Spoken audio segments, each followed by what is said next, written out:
Thank you, Mr. Chairman, very much. Mr. Oxman, Lockheed Martin and other defense manufacturers in my district use AI into their assembly lines and supply chain logistics to improve efficiency, enhance quality control, and more. Why is it important both to our economic and national security that this industry have access to cutting-edge technology and manufacturing? Thank you, Congressman Goldman. And your district is, in fact, a hotbed of innovation. ITI member company Medtronic is also doing a lot of investment in AI-powered medical devices in your district as well. So the short answer to your question is this is key to the manufacturing renaissance that's taking place in the United States. And what we're particularly excited about is how, as you hear from all the witnesses today, this is an ecosystem in the technology sector that's powering this. So you've got software companies, hardware companies, data center operators. This is another area that's just exploding in Texas in particular.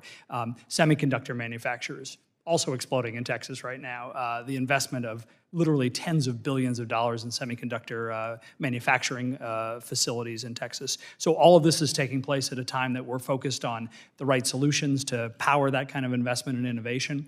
And power is quite literally one of those areas that we need to focus on as well, making sure the energy grid can support it, that we're investing in all of the above energy strategy to make it happen. So we're very excited about working together to make sure that the policy environment is right. But as you can tell in Texas and across the country, this investment is taking place today.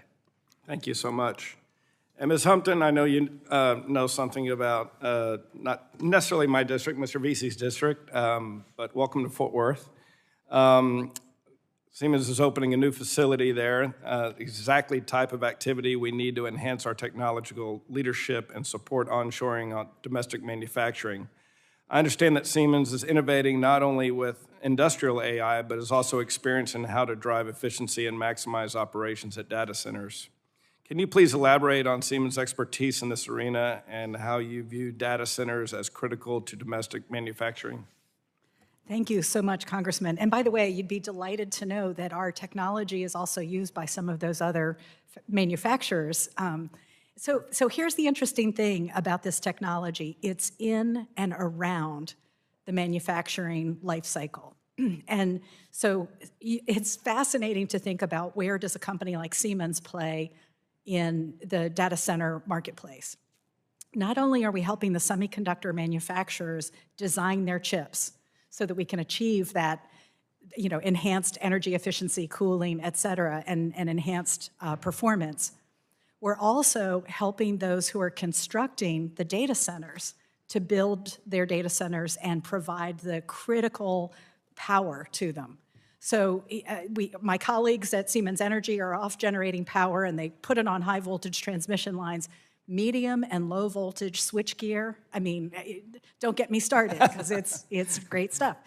But we're using those AI tools and in fact manufacturing them close to you at Fort Worth.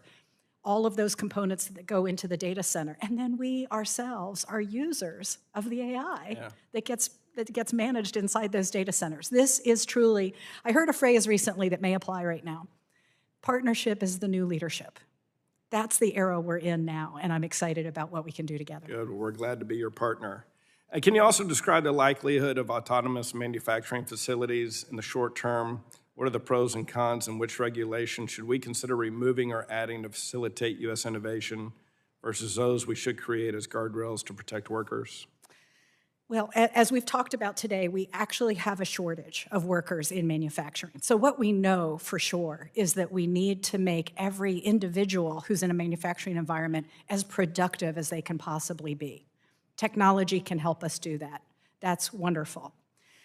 We've had a little bit of conversation about lights out facilities, and I don't know about many of them. Sure, there are many things that can be done on a lights out basis. If we think about, let's say the pharmaceutical production line, and when we get to the point of individualized medicine, the ability for an autonomous line to actually control and monitor the progress of materials that are flowing through the manufacturing line, we know that will come. But in most cases, what we're really doing is making things that need to be assembled within a larger supply chain. There is a lot of logistics. There's a lot of tracking. People are needed in the creativity that puts all of those pieces together, and I think we're going to see that for quite some time. You timed that perfectly. Thank you very much. Thank you all the panelists. Mr. Chairman, I yield. Appreciate it very much. Gentleman yields back. Now we'll ask, I believe we have Ms. Schreier.